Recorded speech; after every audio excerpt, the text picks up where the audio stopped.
Ai nostri microfoni Federico Duò, presidentissimo di ASD Calcio Portoviro. Che prospettive ci sono, Presidente, quest'anno?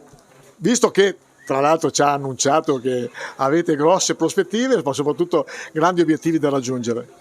La salvezza innanzitutto con la prima squadra, perché è un campionato molto difficile, anzi difficilissimo.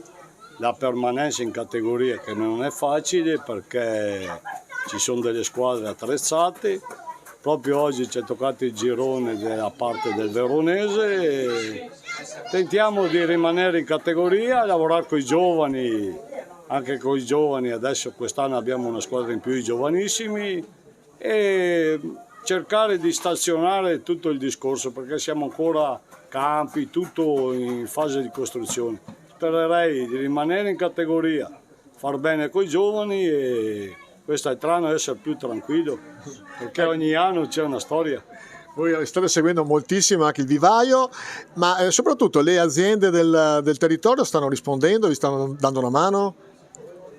Diciamo vabbè, ci vorrebbe qualche mano in più perché è cambiato molto il calcio, c'era più passione una volta e adesso non è il discorso che sia diviso con la pallavolo di qua di là, la gente si è allontanata da tutti, ci sono pochi sport che attraggono specialmente i giovani.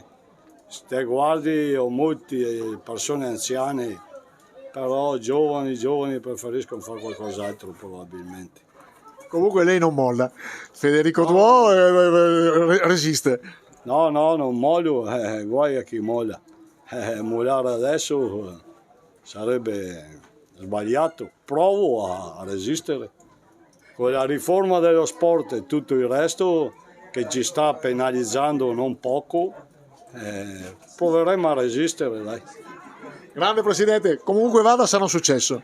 Sì, dai, comunque vada sarà un successo. Speriamo come l'altro anno che ho detto di salvarmi e mi è andata bene, quest'anno sarei contento di salvarmi. Porti fortuna perché ogni anno che vieni mi intervisti mi è andata bene, quindi speriamo.